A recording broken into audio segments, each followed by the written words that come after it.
কিয়ামতের ময়দানে আল্লাহর আরশ আজিমের নিচে যেই দিন ইয়াউমা লা তামলিকু নাফসুন লিনাফসিন শাইআ ওয়াল আমরু ইয়াউমাইযিন লিল্লাহ, কোনো নফসের উপকারে আসবে না, কোনো মানুষের উপকারে আসবে না। আয় হায় রে, ও আমার যুবক ভাইয়েরা, ও আমার শাহাদতপুরের মুরব্বী বাবারা, শুনে নেন আল্লাহ কোরআনে কি কয়, ইয়াউমা ইয়াফিরুল মারউ মিন আখি ওয়া উম্মিহি ওয়া আবিহি ওয়া সাহিবাতিহি ওয়া বানি। কিয়ামতের ময়দানে আপন ভাই একটা নেকের জন্য, একটা নেক হইলেই পাগলায় জান্নাতে যেতে পারে, একটা নেক পাইলেই সে জান্নাতি, একটা নেক পাইলেই জোগাড় করতে পারলেই জান্নাতি। পাগলায় একটা নেকের জন্য সর্বপ্রথম তার আপন ভাইয়ের কাছে যাবে। সুবহানাল্লাহ। কার কাছে যাবে? আপন ভাইয়ের কাছে যায় বলবে, ভাই আমাকে তুমি একটা নেক দাও। আল্লাহ বলেন, ইয়াউমা ইয়াফিরুল মারউ মিন আখি, আপন ভাইয়ের কাছে পাগলা একটা নেকের জন্য দৌড়াবে, যে বলবে, ভাই তুমি আমারে একটা নেক দাও। বলে কেন? বলে তুমি আজকে আমাকে একটা নেক দিলে ভাই আমি জান্নাতে যাইতে পারবো। তখন ওই ভাই আপন মায়ের পেটের ভাই ডেকে বলবে, ভাই রে তুই যে আমার ভাই ছিলি, আমি আজকে তোকে চিনি না।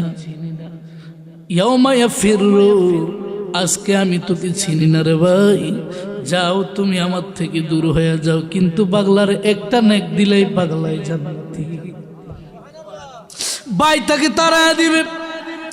এই নেকটা একটা নেকের জন্য আবার তার বাপের কাছে যাবে, ওয়াবিহি, তার আপন জন্মদাতা পিতার কাছে দৌড়াবে, যা বলবে, বাবা তুমি আজকে আমাকে একটা নেক দাও, এ নেকটা পাইলেই আমি জান্নাতে চলে যাব। বাপ সেই দিন সন্তান বলে পরিচয় দিবে না, বাপও সেই দিন পলায়ন করবে। এই পাগলা একটা নেকের জন্য আবার ও আম্মিহি, তার গর্ভধারিণী মায়ের কাছে দৌড়াবে। ও আমার মা বোনের, আপনারাও শুনেন, আপনাদের আলোচনা আসতেছে গো মা, আপনারাও শুনে নেন। পাগলা একটা নেকের জন্য ভাইয়ের কাছে যাবে, ভাই তারাইয়া দিবে। বাপের কাছে যাবে, বাপ তারাইয়া দিবে। গর্ভধারিণী মায়ের কাছে যাবে, মা জননীও তাকে তারাইয়া দিবে। মা সন্তান বলে সেই দিন পরিচয় দিবে না। এরপরে পাগলায় অসহিবাতিহি, যে আদরের স্ত্রীকে নিয়ে এখন কম্বলের নিচে ঘুমান, ঠিক কিনা? যে আদরের স্ত্রীকে নিয়ে আপনি আমি কম্বলের নিচে ঘুমাই। ও যুবক ভাই, অনেক যুবক আছে মা জননীর শীতে কষ্ট দেয়, বাবার শীতে কষ্ট দেয়, মা বাবারে কম্বল কিনা না দিয়া স্ত্রীর নিয়ে কম্বলের নিচে ঘুমায়।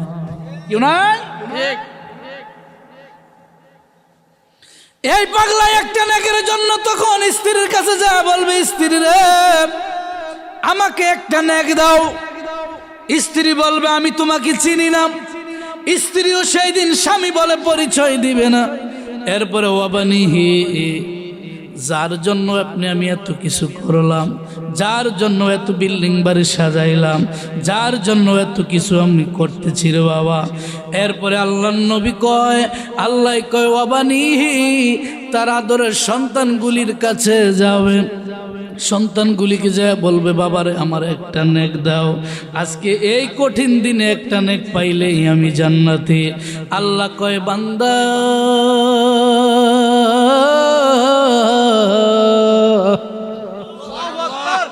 ওই দিন তোমার সন্তান তোমাকেও বাবা বলে পরিচয় দিবে না।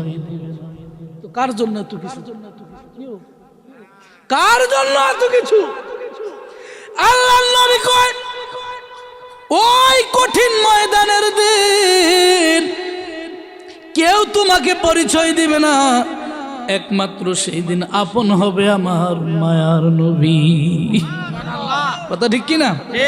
ওই মায়ের নবী হাদিসে মুবারক কয়, ওই আরশ আজিমের ছায়া ব্যতীত আর কোনো ছায়া থাকবে না।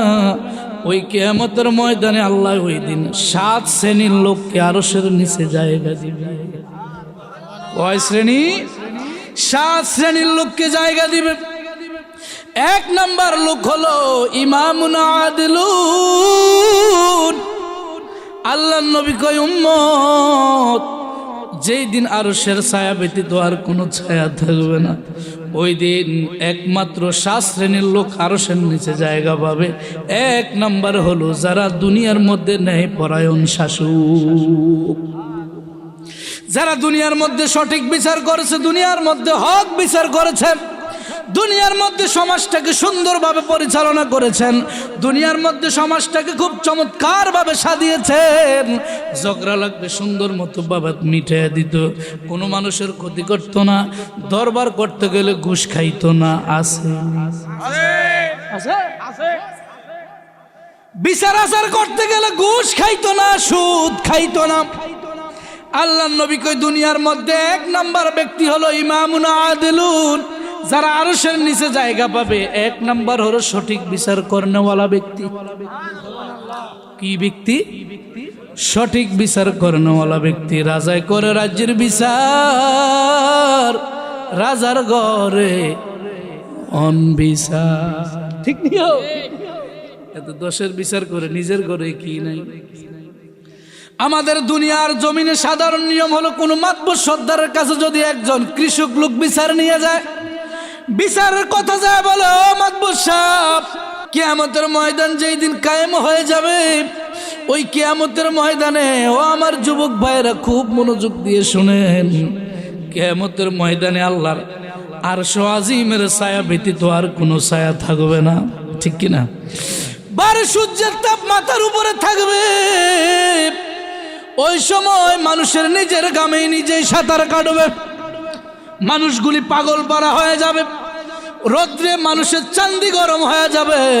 সূর্য 9,30,00,000 মাইল দূর থেকে এখন আমাদেরকে তাপ দেয় বিজ্ঞানীদের মতে। বাবা, এই তাপটাই আমাদের সহ্য হয় না। মাঠের মধ্যে 1 ঘন্টা থাকলে চান্দি গরম হয়ে যায়, কিন্তু কিয়ামতের ময়দানে আমার আল্লাহ ডেকে বলবেন, সূর্য, সূর্য, তোমার যত পাওয়ার আছে, তোমার যত শক্তি আছে, তোমার ভিতরে যত আলো আছে রে সূর্য, আজকে হাসরের ময়দানে সমস্ত আলোগুলি তুমি ছেড়ে দাও।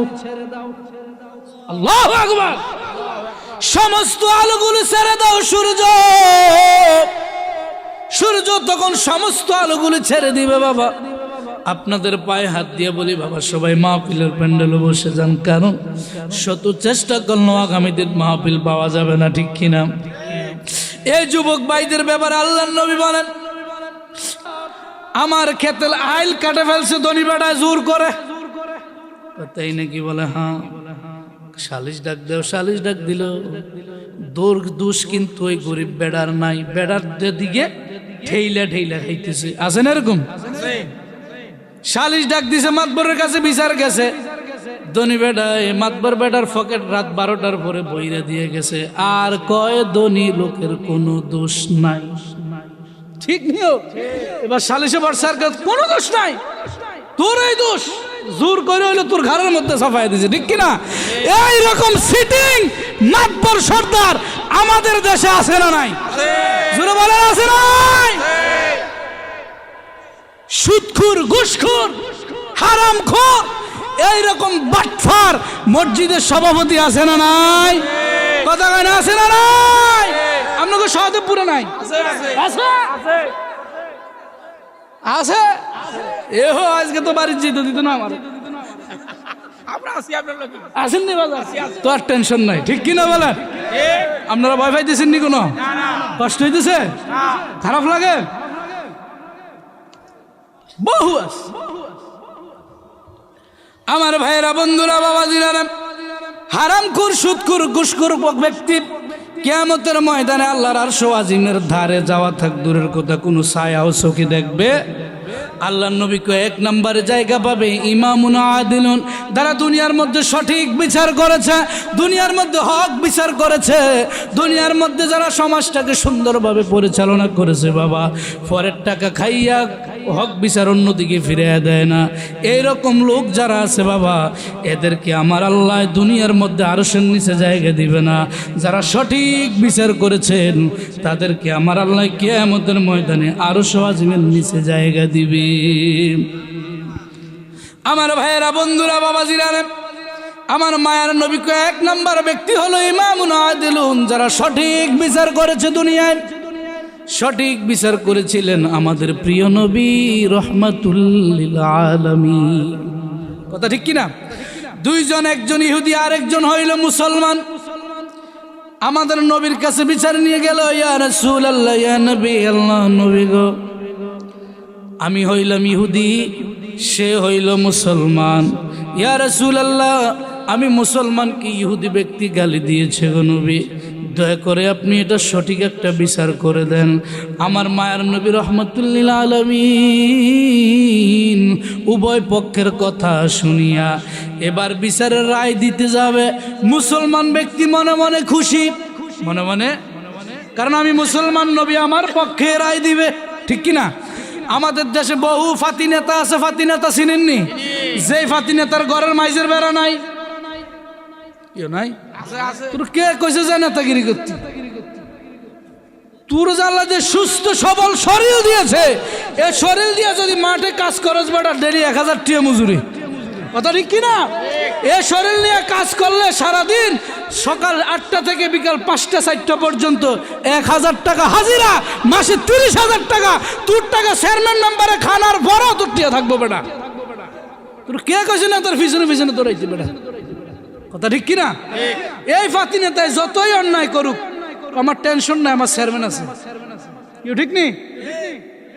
কয় না, কয় না, কি টেনশন? আমি এলাকার বড় মাতাব্বর, আমার সবাই মার, আমার এমপি সাহেব আছে, ফোন দিলে বেটা কারবার।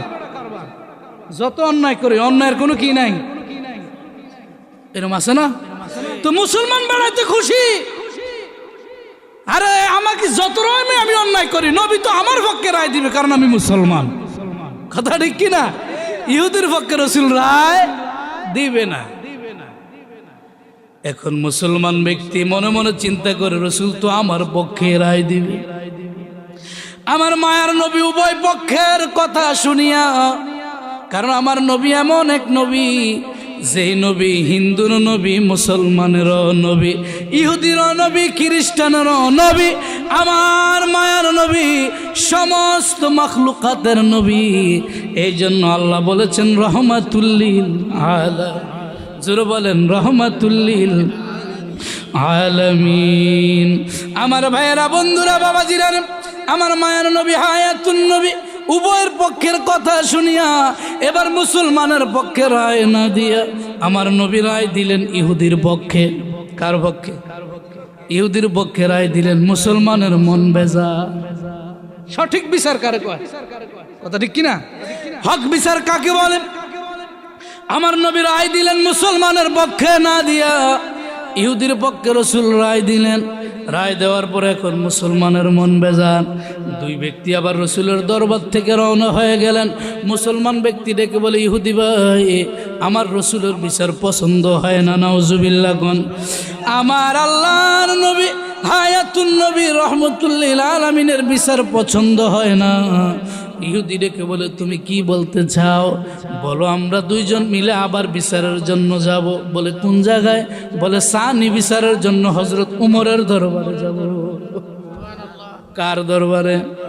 উমর গরম না নরম? আর জোরে গান।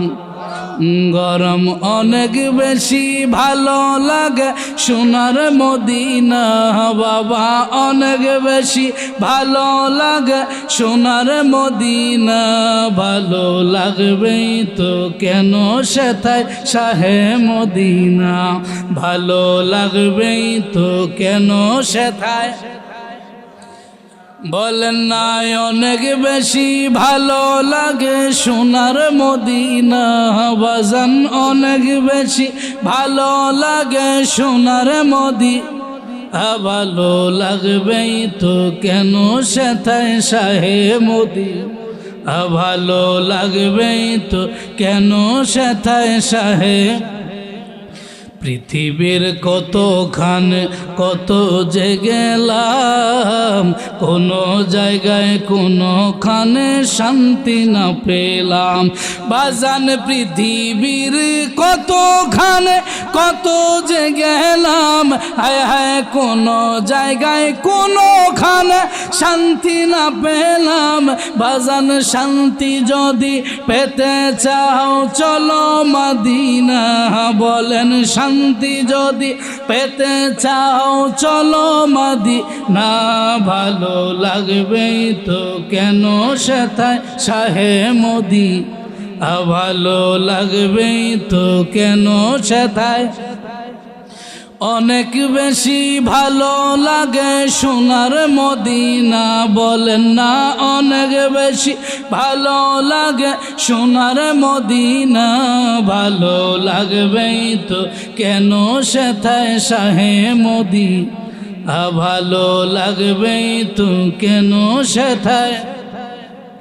আমার মায়ের নবী হায়াতুল নবী জিন্দা নবী রহমতুল লিল আলামিন মুসলমানের পক্ষে রায় না দিয়া রায় দিলেন বাবা ইহুদির পক্ষে।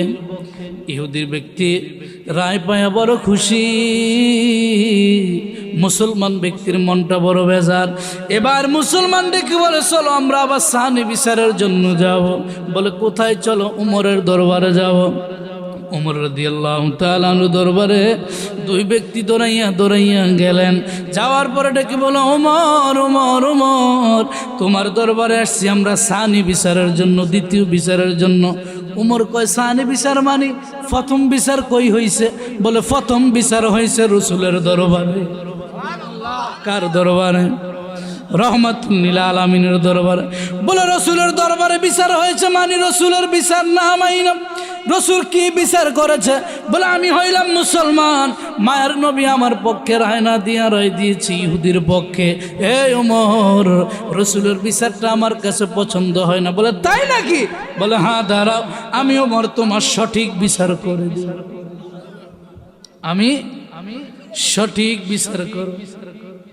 আমার মায়ার নবী হায়াতুল নবীর সাহাবী উমর ফারুক আজম খলিফাতুল মুসলিমিন সঠিক বিচার করে কিভাবে দেখেন বাবা। আর আমাদের দেশের বিচার আর উমরের বিচারের মধ্যে আপনারা পার্থক্য করেন, দেখেন কিভাবে। উমর কয় সঠিক বিচার করতেছি, দাঁড়াও হে ইহুদি মুসলমান অপেক্ষা করো। উমর একটা দৌড় মেরে ঘরে গেলেন। ঘরে যাওয়ার পরে বিশাল লম্বা একটা তলোয়ার বাইর কইরা আনলেন। তলোয়ার বাইর কইরা আনার পর এবার ওমর ফারুক আজম রাদিয়াল্লাহু তাআলা তলোয়ারটা এবার ধার দিচ্ছে, ধারাল করতেছে। মুসলমানের মনটা বড় খুশি। হায় রে, ওমর মনে হয় আজকে ইহুদির গর্দান ফালাইয়া দিবে, ওমর মনে হয় আজকে ইহুদিকে কতল করবে। মুসলমানের মনটা বড় খুশি হয়ে গেল। আমার মায়ের নবীর সাহাবী ওমর ফারুক আজম ডেকে বলে হে ইহুদি, রসুল কার পক্ষে রায় দিয়েছে? বলে রসুল আমার পক্ষে রায় দিয়েছে। বলে মুসলমানের পক্ষে রায় দেয় নাই। এবার ওমর রাদিয়াল্লাহু তাআলা আল্লাহু আকবার নারে রিসালাত বলতে দেরি মুসলমানকে ডেকে বলে তোমার রসুলের বিচার পছন্দ হয় নাই? বলে না আমার পছন্দ হয় নাই। এই কথা বলতে দেরি মুসলমানের গর্দান ফালাইয়া দিত। ওমর দেরি করল না। উমরের শানে আল্লাহ কোরআনের আয়াত নাজিল করলেন কি? ফালা ওয়া রাব্বিকা লা ইউমিনুনা হাত্তা ইউহাক্কিমুকা ফীমা শাজারা বাইনাহুম।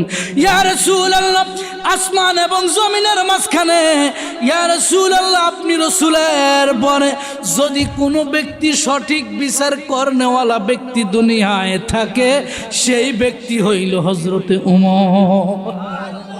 সে ব্যক্তির নাম কি? কারণ ওমর কয় যে ব্যক্তি রসুলের বিচার মানে না তার দুনিয়ায় থাকার কোনো অধিকার রাখে না, ঠিক কিনা?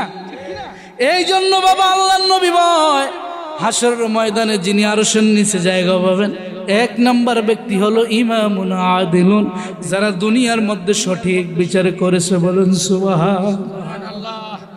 সঠিক বিচার আসেনি? এখন আসেনি? সঠিক বিচারে উঠে গেছে। আমাদের দেশে রাজা বাদশারা বড় বড় বর্তমান যারা সমাজের নেতৃত্ব দিয়ে থাকেন, আমাদের বেশিরভাগ মসজিদ মাদ্রাসার সভাপতি কমিটি সেক্রেটারি থাকে বেশিরভাগ 2 নম্বরে। কথা ঠিক কিনা? সুদখোর ঘুষখোররা আমরা মসজিদের সভাপতি বানাই। কথা কোন ঠিক কিনা? ইমাম সাহেব মসজিদে সুদূর ওয়াজ করলে তার চাকরি শেষ। কথা ঠিক কিনা? মসজিদের মুয়াজ্জিন যদি দুই এক জুমা ইমাম না আসে, হাতে সুদের ওয়াজ করলে হাতে চাকরিও শেষ। কিরে বাবা সুদের ভিতরে কি? হাতে জানে না আমি যে সুদ খাই, সুদখোর। আমি এক জুমা ভরাইতে গেছি বাবা বরুরা, চিনেন না আপনারা বরুরা? প্রথম জুমায় আমি আলোচনা করছি আহাল্লাহু বাইআ ওয়া হারামার রিবা। আল্লাহ ব্যবসাকে হালাল করছে, সুদকে হারাম করছে। সুদের ওয়াজ করতাম গেছি জুমার ইন্টারভিউতে। আলোচনা করার পরে মসজিদ কমিটি কয়, হুজুর আপনি আগামী জুমার থেকে আর আসার দরকার নাই, আপনার আমাদের পছন্দ হয়ে গেছে, আপনি কোন নম্বর হুজুর? আমারও ধারণা হয়ে গেছে আপনি কোন নম্বরের কমিটি। কথা ঠিক কিনা? সুদখোর, ঘুষখোর, হারামখোর, জিনাখোর মসজিদ মাদ্রাসার কোনোদিন সভাপতি সেক্রেটারি হইতে পারে না। ঠিক কিনা বলেন? প্রয়োজন হলে একজন রিক্সা ড্রাইভার, একজন রাস্তা সুইপার যিনি মাঠে কাজ করে, মাঠে বদলা দেয়, সে যদি 5 ওয়াক্ত নামাজি হয় তাকে মসজিদের সভাপতি বানাবেন। কথা ঠিক কিনা বলেন? কোন সুদখোর ঘুষখোরকে মসজিদের সভাপতি বানাবেন না, কারণ এরা হারামখোর। মসজিদে জুমার দিন সপ্তাহে একদিন যাবে, যা ইমামের পিছনে এরম এরম করবে, বলি বলি হ্যাঁ হুজুর এদিক দিয়ে বালু পরিষ্কার করেন নাই, অথচ সপ্তাহে একদিনও মসজিদের ধারদারিও নাই। কথা ঠিক কিনা বলেন? এই সমস্ত বাটফারদেরকে আপনারা মসজিদের সভাপতি বানাবেন। আপনারা রাগ হইতেছেন নি? কোনো কষ্ট পাইতেছেন? অধিকাংশ মসজিদের কমিটিগুলা হারাম করতে থাকে, কারণ এদের দ্বারা আল্লাহ নবী রহমতুল্লাহ আলামিন বলেন, সুদখোর যদি সুদ খায়া ঘুষ খায়া কোনোদিন নামাজ পড়ে, এই নামাজ কবুল হবে না। সুদের টাকা দিয়া বড় বড় দামি জামা কাপড় গায়ে লাগাইয়া যদি মসজিদে আক্কাতের ইমামের পিছনে গিয়ে সেজদা দেয়, আল্লাহ কয়টা নাম্বার সেরা সিটার, এর সেজদা আমার দরবারে কবুল হবে না। কারণ এটা হলো 2 নম্বর পার্টি। চট্টগ্রামের এক এমপি, নাম বললে চিনবেন, চট্টগ্রামের একজন সংসদ সদস্য ব্যক্তি হজে যাবে। কোথায় যাবে? হজে যাবে। এমপিদের ফিএস টিএস আছে না? কিছু কেউ নাই? ফিএসকে একদিন ডেকে বলে, ফিএস আমি হজে যাব। তো কি হয়েছে? বলে আমার বাবার অমুক জায়গায় একটু সম্পদ আছে, ওই সম্পদটা বিক্রি করো।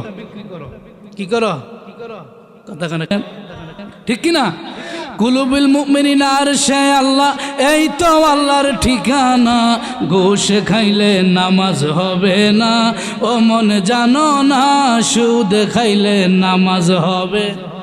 কুলুবুল মুমিনিনা আরশে আল্লাহ, এই তো মাওলার ঠিকানা, সুদ খাইলে নামাজ হবে না। ঠিক কিনা? এই জন্য কোনদিন এই সমস্ত হারামদের থেকে দূরে থাকতে হবে। ঠিক কিনা বাবা? আমার মায়ের নবী হায়াতুল নবী ডেকে বলেন, আরশ আজিমের নিচে 7 শ্রেণীর লোক জায়গা পাবে। 1 নম্বর হলো হক বিচার করেনেওয়ালা ব্যক্তি। সাহাবীরা জিজ্ঞাসা করে, ইয়া রাসূলুল্লাহ, ইয়া নবী আল্লাহ, গো মায়ের নবী, দয়াল নবী, 2 নম্বরে কোন ব্যক্তিটা আরশের নিচে জায়গা পাবে? আমার নবী কয়, ওয়াশাবানা শাফি ইবাদাতি রব্বি। যুবক ভাই, ও যুবক ভাই, তোমাদের কথা রাসূল হাদিসে বলেছেন। আজকে বহু যুবক আছে মা বাবারে কষ্ট দেয়, মা বাবারে খাবার দাবার দেয় না। ও যুবক, আল্লাহর কাঠ করায় তোমাকে বিপদে পড়তে হবে বাবা। যে যুবক শীত চলে যাচ্ছে, মা বাবাকে দূরে সরাইয়া, মা বাবাকে খাবার দাবার না দিয়ে, শীতের কম্বল কাপড় চোপড় না দিয়া, স্ত্রীকে নিয়ে ফ্ল্যাটে ফ্ল্যাটে ঘুরায়, অনেক দামি দামি কম্বল খাটে ঘুমায়। আল্লাহ নবী কয়, যুবক, ওয়াশাবুন নাশা ফি ইবাদাতি রব্বিহি, কিয়ামতের ময়দানে আরশের নিচে জায়গা পাবে ওই যুবক, যেই যুবকটা তার যৌবনকার মাওলার ইবাদতে কাটাইয়া দিছে। কার ইবাদতে? মাওলার ইবাদতে কাটিয়ে দিয়েছে যেই যুবক। নামাজে ইকামতে মসজিদের মধ্যে সব সময় ইমামের পিছনে 5 ওয়াক্ত নামাজ পড়ে, এমন যুবক আছে না নাই? এমন যুবক আছে না নাই? বহু যুবক আছে 5 ওয়াক্ত নামাজ পড়ে। ও যুবক ভাই, এখনো সময় আছে, আল্লাহর পথে এসো, রাসূলের কথাগুলি মানো। কারণ আমার মায়ের নবী কয়, তোমাকে আরশের নিচে জায়গা দিবে, যেই দিন আল্লাহর আরশের ছায়া ব্যতীত আর কোনো ছায়া থাকবে না। আমার মায়ের নবীর কয়, দুনিয়ার জমিনে যখন বৃষ্টি হয়, বৃষ্টি হয়নি। জিব্রাইল কয় যখন দুনিয়ার জমিনে বৃষ্টি হয়, আসমান থেকে কত ফোঁটা বৃষ্টি জমিনে পড়ছে আমি জিব্রাইল করে করে গণতে পারবো, আমি জিব্রাইলের দ্বারা গণা সম্ভব।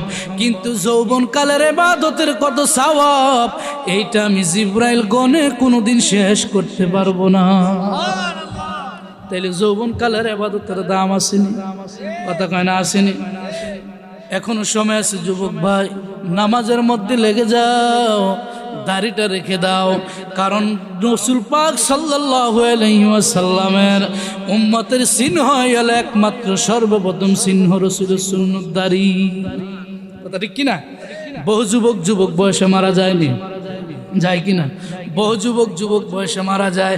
আল্লাহর নবী কয় as-sunnati কানা মাইয়া ফিল জান্নাহ, মান হাব্বা সুন্নতি ফাকাদ আহাব্বানি ওয়া মান আহাব্বানি কানা মাইয়া ফিল জান্নাহ। যে ব্যক্তি আমি সুন্নতকে ভালোবাসলো সে যেন আমি নবীকে ভালোবাসলো, আর যে আমাকে ভালোবাসলো সে আমার সাথে আমার সঙ্গে একই জান্নাতে থাকবে। তাইলে যৌবনকালের দাম আছে, কথা গান আছে। আমার মায়ের নবী কয় ও দুনিয়ার রাজা বাদশারা শুনে নাও, এখনো সময় আছে বাবা। যারা আল্লাহর পথে না আসিয়া, রসুলের পথে না আসিয়া, আল্লাহর নবী রহমতুল্লিল আলমিনের কথাগুলি যাদের কাছে ভালো লাগে না, কিয়ামতের ময়দানে তারা রসুলের সামনে দাঁড়াইতে পারবে না। কারণ হাশরের ময়দানের বাদশা হইল একমাত্র আমার মায়ার নবী, ঠিক কিনা?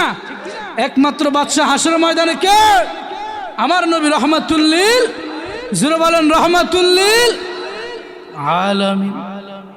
আমার ভাইয়েরা, বন্ধুরা, বাবাজিরা, আমার মায়ের নবী হায়াতুল নবী, জিন্দা নবী 3 নম্বরে বলতেছেন যারা আল্লাহর আরশ আজিমের নিচে জায়গা পাবে, ওয়ারাজুলুন কলবুন মুআল্লাকুন ফিল মাসাজিদ।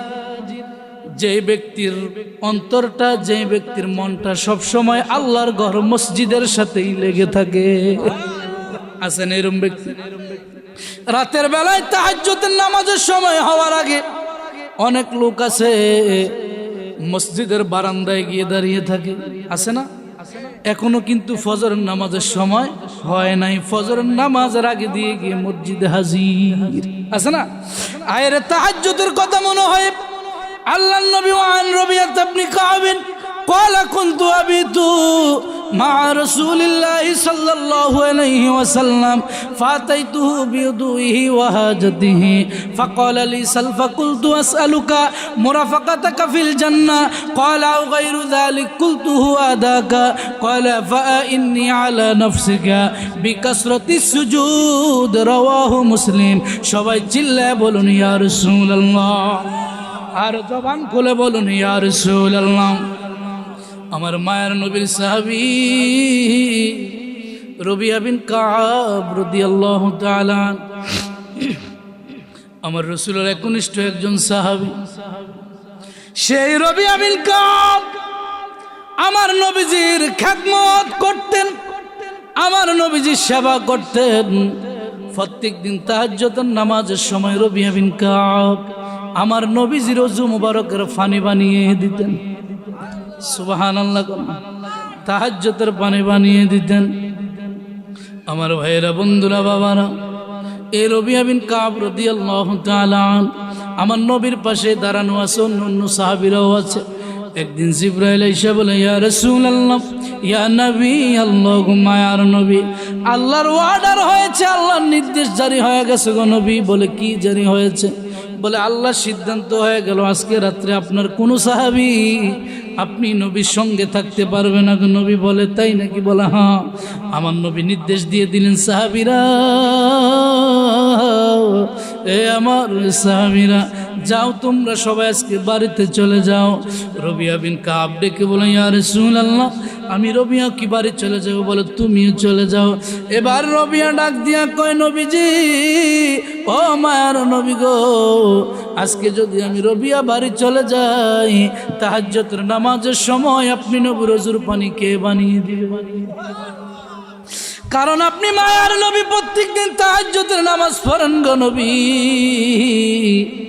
ও নবী, আজকে যদি আমি রবিয়া চলে যাই, আপনার তাহাজ্জুদের পানিটা কোন ব্যক্তি বানিয়ে দিবে গো নবী? কোন সাহাবী বানিয়ে দিবে? কারণ প্রত্যেক দিন আমি সাহাবী আপনার তাহাজ্জুদের পানি বানিয়ে দেই। আমার নবী বলে, যাও রবিয়া, তুমিও বাড়িতে চলে যাও বাবা।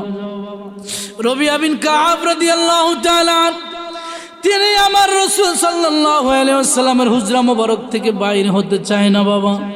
রবিয়া বিন কাব রাদিয়াল্লাহু তাআলা রাসূলের কথা মানার জন্য, রাসূলের কথা মানে মাওলার কথা। আল্লাহ বলেন, মা ইয়ান্তিকু আনিল হাওয়া ইন হুয়া ইল্লা ওয়াহয়ুন ইউহা। আমার রাসূল কোনো কথা কয় না একমাত্র আল্লাহর কথা ছাড়া। কারণ রাসূলের কথা মানে কার কথা? আর জোরে কোন? মাওলার কথা। মাওলা তুই রে তুই আউয়াল আখির, মাওলা তুই রে তুই, বলো না তুই রে তুই আউয়াল আখির, মাওলা তুই রে জাহের বাতিন, মাওলা তুই রে তুই। জলতে ডুবাইয়া মাওলা কিয়ামত দেখাইলি, ও মাওলা কিয়ামত দেখাইলি। নূহ নবীর জামানায় ঘোর তুফানে নূহ নবীর কিস্তি কেন বাঁচাইলি, মাওলা তুই রে তুই, বলো না তুই রে তুই আউয়াল আখির, মাওলা তুই রে তুই। বোয়াল মাছে গিলে খাইলো ইউনুস নবী রে, ঠিক কিনা? ও মাওলা ইউনুস নবী রে, আর দুয়া ইউনুস সিলাতে তাহারে বাঁচাইলি, মাওলা তুই রে তুই, মাওলা তুই রে তুই আউয়াল আখির, মাওলা তুই রে তুই। সালে জঙ্গির ঘরে মাওলা দেখাইলা প্রতাপ, মাওলা দেখাইলা প্রতাপ। বাগদাদের জমিনে মাওলা কবরের আযাবে মাফ, আল্লাহ তুই রে তুই, মাওলা তুই রে তুই আউয়াল আখির, মাওলা তুই রে তুই। মারহাবা গান। সাহাবী হযরত রবিয়া বিন কাব রাদিয়াল্লাহু তাআলা রাসূলের হুজরা মোবারকের পাশেই দাঁড়িয়ে আছে। আমার নবী ডেকে বলে, রবিয়া ও রবিয়া, তুমি বাড়িতে চলে যাও রে রবিয়া। রবিয়া বিন কাব রাদিয়াল্লাহু তাআলা বাড়ির দিকে রওনা হয়ে গেলেন। রাত্র হয়ে গেল। যাইতে যাইতে রবিয়া জঙ্গল পর্যন্ত গেলেন। ও বাজান, জঙ্গল পর্যন্ত যাওয়ার পরে এবার রবিয়া মনে মনে চিন্তা করে, হায় রে, আমি যদি বাড়িতে চলে যাই, রাতের বেলা যখন আমার মায়ার নবী তাহাজ্জুদ পড়ার জন্য উঠে যাবে, তাহাজ্জুদের পানি যদি নবী না পায়, আমার মায়ার নবী কিভাবে ওযু বানাবে? দেখছেন সাহাবীদের আকীদা কি, সাহাবীদের বিশ্বাস কি, সাহাবীদের ভালোবাসা কি। এবার রবিয়াই চিন্তা করে, আমি যদি বাড়ি চলে যাই, তাইলে আমার মায়ের নবীর তাহাজ্জুদের পানি কোন ব্যক্তি বানিয়ে দিবে? আমি আর বাড়ির সামনের দিকে যাব না, আমি সারা রাত জঙ্গলায় দাঁড়িয়ে থাকবো। তাহাজ্জুদের সময় রাসূলের রওজার সামনে গিয়ে হাজির হয়ে যাব। তাহাজ্জুদের সময় যখন ঘনিয়ে আসবে, আমি রবিয়া মায়ের নবীর হুজরার সামনে গিয়ে আবার দাঁড়িয়ে যাব। দাঁড়িয়ে যাওয়ার পর এই চিন্তা করে রবিয়ার সামনের দিকে বাড়ায় না, জঙ্গলের মধ্যে একা দাঁড়িয়ে রইলেন। রাত্র গভীর হয়ে যাচ্ছে। হঠাৎ করে রবিয়া তাকে দেখতেছেন, জঙ্গলের ভিতর থেকে একটা বাঘ রবিয়ার দিকে দৌড়াই আসতেছে। একটা বাঘ রবিয়ার দিকে দৌড়াই আসতেছে, রাসূলের সাহাবীর দিকে। জঙ্গলার থেকে বাঘটা দৌড়াইয়া দৌড়াইয়া তাহার দিকে চলে আসে। এবার রবিয়া চিন্তা করে, হায় রে, আজকে মনে হয় আমি রবিয়ার জীবনের শেষ দিন। কারণ বাঘ যদি এখন আমাকে পায় আর আমাকে ছাড়বে না। এখন রবিয়া মনে মনে চিন্তা করে, হায় রে, আজকে আমার জীবনের শেষ দিন, আর আমার জীবনে কোনো দিন বাঁচা হবে না, রসুলের হুজরার সামনে আর কোনো দিন যাওয়া হবে না, আজকে আমার জীবনের শেষ দিন।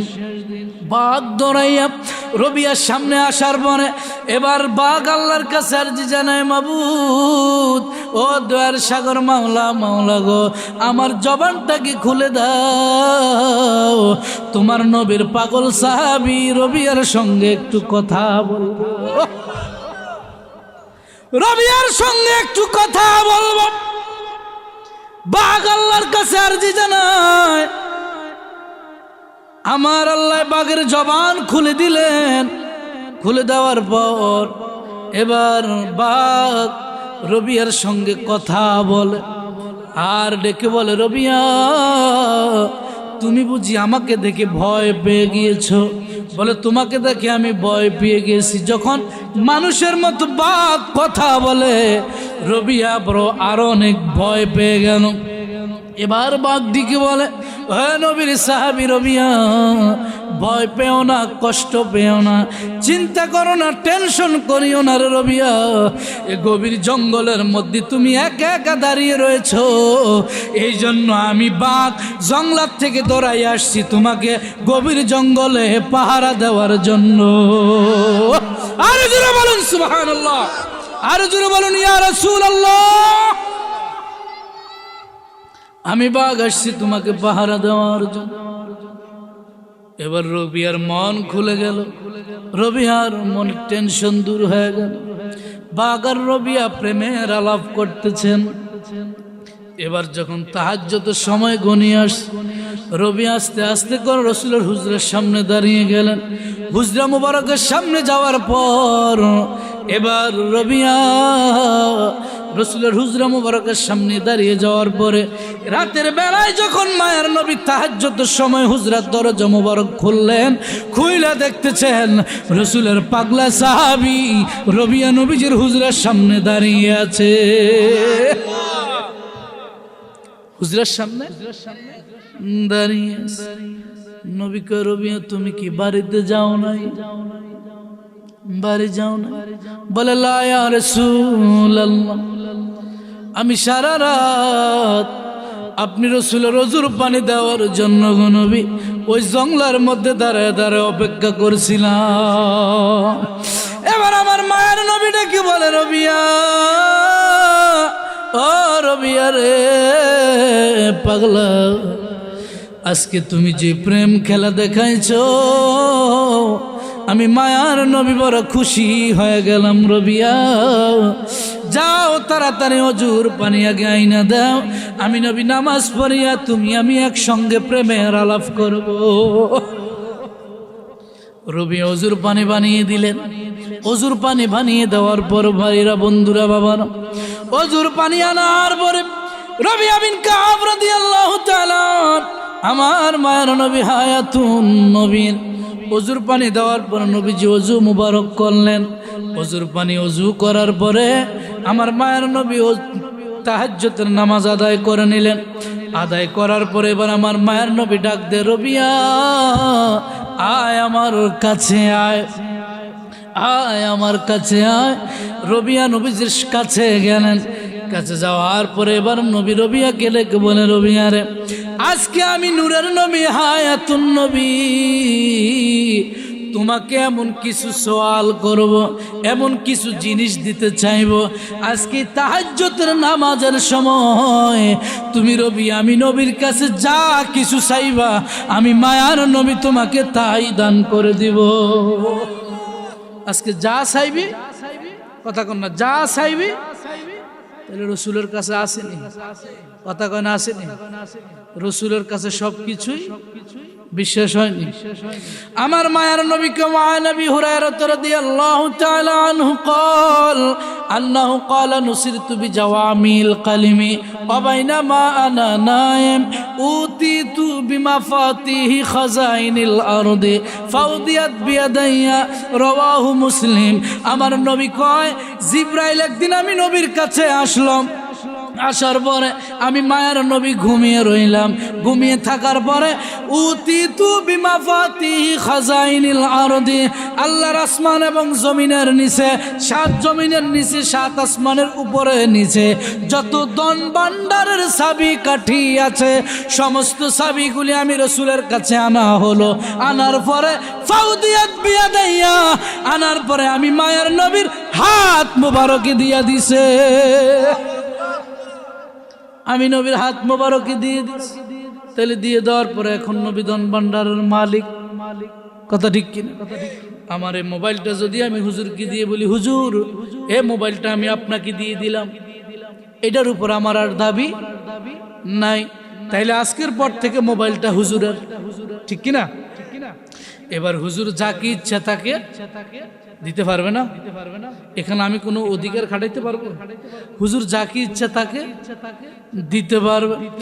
আল্লাহ কয় আমার সমস্ত ধন ভান্ডারের গুলি উতিতু বিমাফাতিহি খাজাইনিল আরদি, আসমান জমিনের নিচে, আসমান 7 আসমান 7 জমিনের নিচে। হ্যাঁ, জমিনের নিচে তো কয়লার খনি, এই জমিনের নিচে তো তৈলের খনি, এই জমিনের নিচে তো গ্যাসের খনি, জমিনের নিচেই তো স্বর্ণের খনি। যত ধন ভান্ডারের চাবি কাঠি আছে নবী কয় সমস্ত চাবি কাঠিগুলি আমি রাসূলের কাছে আনা হলো। আনার পরে আমার হাত মোবারকে আল্লাহর জিব্রাইল দিয়ে দিল। তাইলে এখন সমস্ত ধন ভান্ডারের মালিক আমি নবী। কথা ঠিক কিনা? আমি নবী।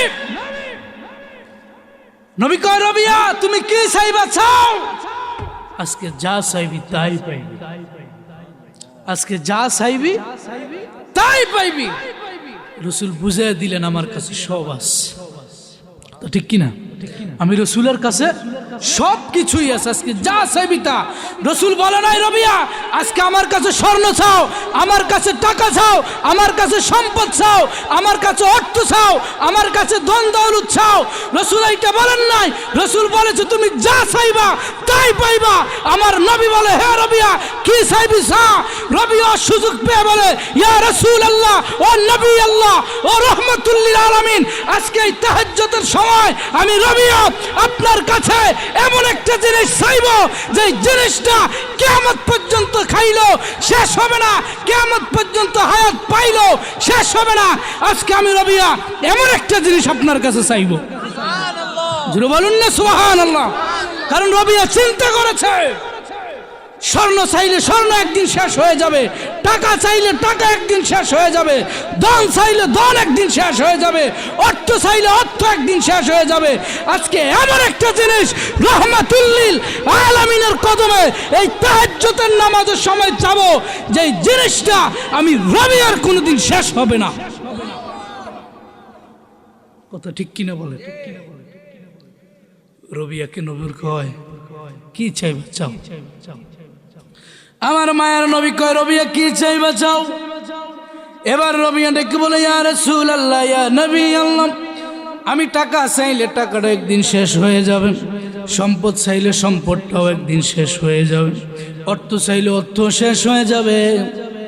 ও মায়ের নবী এমন একটা জিনিস আজকে চাইব যে জিনিসটা কোনোদিন শেষ হবে না। বলে কি চাইবা চাও। বলে ইয়া রাসূলুল্লাহ নবী গো, আমি রবিয়ার দাবি হলো, আমি রবিয়ার চাওয়া হলো যেমনি ভাবে দুনিয়ার জমিনে আপনি হায়াতুন নবী, নূর নবী, মায়ার নবী সাল্লাল্লাহু আলাইহি ওয়াসাল্লামের খেদমত করি, আপনি নবীর সেবা করি, আপনি নবীর কাছাকাছি থাকি গো নবী।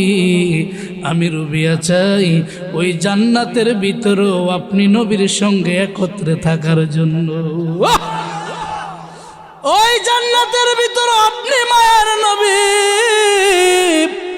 হায়াতুন নবীর সঙ্গে একত্রে থাকার জন্য গো নবী। এক সাহাবী আয়েশা ডেকে বলে ইয়া রাসূলুল্লাহ মাতা সাহাব, ও নবী কিয়ামত কখন হবে, কিয়ামত কখন হবে। সাহাবীদের প্রেম ভালোবাসা কেমন, সাহাবীদের মহব্বত কেমন, আমার রাসূলের প্রতি সাহাবীদের ভালোবাসা কেমন। ও আমার বাবারা, গুলবাহার মেঘদের বাবারা শোনেন। সাহাবী আয়েশা কয় মাতা ইয়া রাসূলুল্লাহ, কিয়ামত কখন হবে?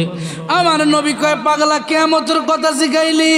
কয়লা মা আদাত লাহা, কিয়ামতের কথা জিজ্ঞেস করেছো রে সাহাবী। কিয়ামত হইলে তো হাসর হবে, কিয়ামত হইলে তো নাসর হবে, কিয়ামত হইলে তো মানুষের আমল নামার হিসাব হবে সাহাবী। কিয়ামত হইলে তো মিজানের পাল্লায় নেকিবতী ওজন হবে। হে পাগলা সাহাবী, ওই কিয়ামতের জন্য কি এমন সম্বল জোগাড় করেছো? ওই কিয়ামতের ময়দানের জন্য কি এমন পুঁজিবাত্তা জোগাড় করেছো রে সাহাবী? কি এমন আমল আছে, কি এমন বরকত আছে তোমার কাছে? সাহাবী ডেকে বলে, ইয়া রাসূলুল্লাহ, ওয়াল্লাহি বিল্লাহি তাল্লাহি। সাহাবীরা আমলের উপরে ভরসা করে না, সাহাবীরা রোজার উপরে ভরসা করে না, সাহাবীরা তাহাজ্জুদের উপরে ভরসা করে না, সাহাবীরা হজ যাকাতের উপরে ভরসা করে না। একমাত্র সাহাবীরা ভরসা করে তো আমার মায়ার নবীর কদম মুবারকের তলে। আমরা নামাজ, রোজা, হজ, যাকাত, তাসবিহ, তাহলিল যাই কিছুই করি না কেন, এগুলি দিয়া পার পাবো কোনো গ্যারান্টি নাই। যদি মুস্তাফার নজর, মায়ার নবীর নজর যদি একবার আমি সাহাবীর কপালে পড়ে যায়, তাইলে আমি সাহাবীর জীবন ইহকাল পরকাল ধন্য হয়ে যাবে। ঠিক কিনা? রাসূল কয়, কিয়ামতের কথা জিগাইলাম, কিয়ামত হইলে তো পাগলা হাসর নাসর হবে। ঠিক কিনা? কিয়ামত হইলে মানুষের আমলের হিসাব হবে। কি এমন আমল নিয়ে আসছো রে বাবা? ওই পাগলা সাহাবী ডেকে বলে, নবী গো, নবী গো, নবী গো, ইয়া রাসূলুল্লাহ, আমি না সাহাবীর নামাজের বাহাদুরি নাই, আমলের বাহাদুরি নাই, রোজার বাহাদুরি নাই, হজ যাকাত তাহাজ্জুদ ইবাদতের কোনো বাহাদুরি নাই। বলে, তাইলে কিয়ামতের কথা জিগাইলা কেন? কয়, আল্লাহি, আল্লাহর কসম করে নবী গো বলে, ইন্নী উহিব্বুল্লাহ ওয়া রাসূলু, ইবাদতের ভরসা করি না, একমাত্র ভরসা করি আপনাকে এবং আল্লাহকে অনেক বেশি ভালোবাসি। আমার রাসূল কয়, পাগলা রে, হে পাগলা সাহাবী, তাই নাকি? বলে, হ্যাঁ, আমাকে ভালোবাসোস, আল্লাহকে ভালোবাসোস, তাইলে আমি রাসূল তোমাকে গ্যারান্টি দিয়ে দিলাম, কানা মাইয়া ফিল জান্নাহ আল মারউ মা মান হাব্বা, কানা মাইয়া ফিল জান্নাহ। আমি রাসূল ঘোষণা দিয়ে দিলাম, সাহাবীরে, তুমি যদি সত্যি আমি নবীকে ভালোবেসে থাকো সাহাবী, আমি রাসূল গ্যারান্টি দিয়ে দিলাম, আমি যেই জান্নাতে থাকবো তোমাকে আমার সাথে একই জান্নাতে রাখবো।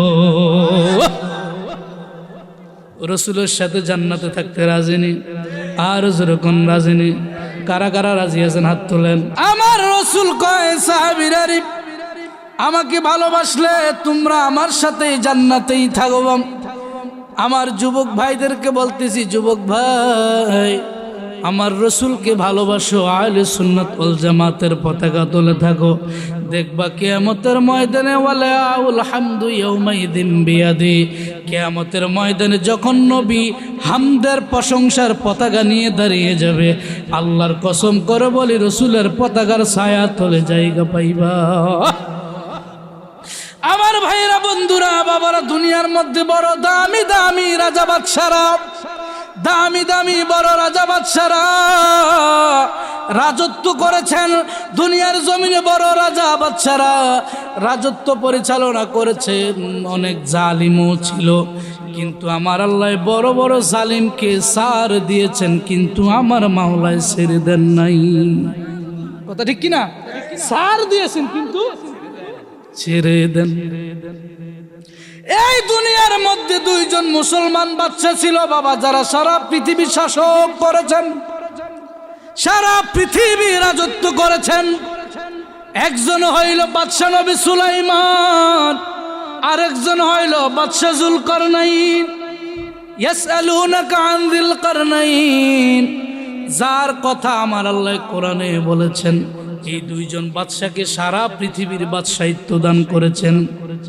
তারা গাছের ভাষা বুঝতো, মাছের ভাষা বুঝতো, পশু পাখির বাসা বুঝতো, গাছ বৃক্ষের বাসা বুঝতো, বাতাসের হাত বাসা বুঝতো, সমস্ত কিছুর বাসা বুঝার সেই ক্ষমতা আল্লাহ তাদেরকে দিয়েছিলেন। এই দুইজন বাদশা সারা পৃথিবী শাসক করেছেন, তারাও দুনিয়ায় থাকতে পারে নাই। আরো একজন জালিম বাদশা ছিল, জালিম কাফের বাদশা ছিল, যার নাম ছিল ফেরাউন। কি নাম? ফেরাউন। অনেক বড় জালিম বাদশা বাবা। শুনেন, এই ফেরাউন আমার নবী মুসার অনেক কষ্ট দিয়েছেন, ঠিক কিনা বলেন? যেই দিন ফেরাউন সিদ্ধান্ত নিয়েছে আজকে আর মুসারে বাঁচাইতাম না, ফেরাউন 1 বছর 2 বছর নয়, একটানা 400 বছর পর্যন্ত ফেরাউন বলেছেন কি, আনা রব্বুকুমুল আলা, আমি সবচেয়ে বড় খোদা। নাউজুবিল্লাহ।